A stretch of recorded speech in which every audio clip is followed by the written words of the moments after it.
ప్రధానమంత్రి నరేంద్ర మోదీ ఎత్తుగడలు మామూలుగా ఉండవు. గురి చూసి టార్గెట్ పెడితే కుంభస్థలం బద్దలు కావాల్సిందే. పాకిస్తాన్ చేస్తున్న తప్పుడు ప్రచారాలకు మోడీ తనదైన స్టైల్లో షాక్ ఇచ్చారు.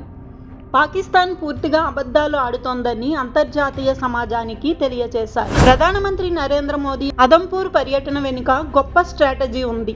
ఇది తెలుసుకోవాలంటే మరో 2-3 విషయాలు గుర్తుపెట్టుకోవాలి. భారత్ సైనిక దళాలు దెబ్బకు పాకిస్తాన్ రక్షణ వ్యవస్థ పూర్తిగా నాశనమయ్యింది. శత్రు దేశంలో 11 ఎయిర్ బేస్లను భారత్ పూర్తిగా ధ్వంసం చేసింది. ఆ ఫోటోలను కూడా భారత్ సైనికాధికారులు విడుదల చేశారు. దీంతో పాకిస్తాన్ పరువు మురికి కాలవలో కలిసిపోయింది. యుద్ధం చేయడానికి పాకిస్తాన్ దగ్గర ఇప్పుడు ఏమీ లేవని అందరికీ అర్థమైపోయింది. దీంతో పాకిస్తాన్ మరో దొంగ నాటకానికి తెరతీసింది. తాము కూడా గట్టిగానే యుద్ధం చేశామని, భారత్ మీద దాడులు చేశామని అబద్ధాలు మొదలుపెట్టింది. తాము కూడా భారతదేశంలోని ఎయిర్ బేస్లను ధ్వంసం చేశామని పాకిస్తాన్ వైమానిక దళం చీఫ్ ఔరంగజేబు గొప్పగా ప్రకటించారు. అదంపూర్లోని ఎయిర్ డిఫెన్స్ వ్యవస్థను నాశనం చేశామని, భారత్ కీలక రక్షణ వ్యవస్థ అయిన S-400ను ధ్వంసం చేశామని ఘనంగా ప్రకటనలు చేశారు.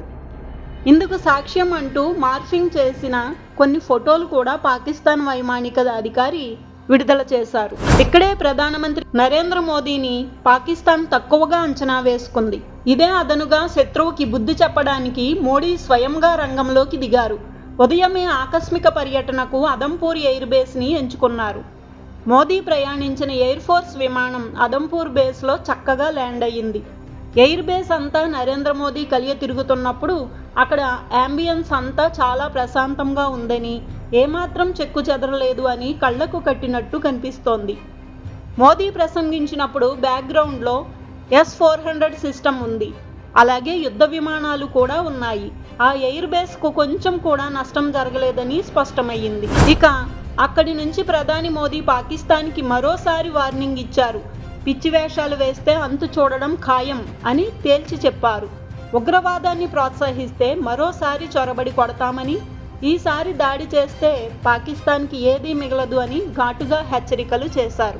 మొత్తం మీద ప్రధాని మోదీ గురిచూసి కొట్టిన దెబ్బకు ఇప్పుడు పాకిస్తాన్ విలవిలలాడుతోంది. దొంగ నాటకాలు బయటపడిపోవడంతో పాకిస్తాన్ తల పట్టుకు కూర్చోంది. That is Modi.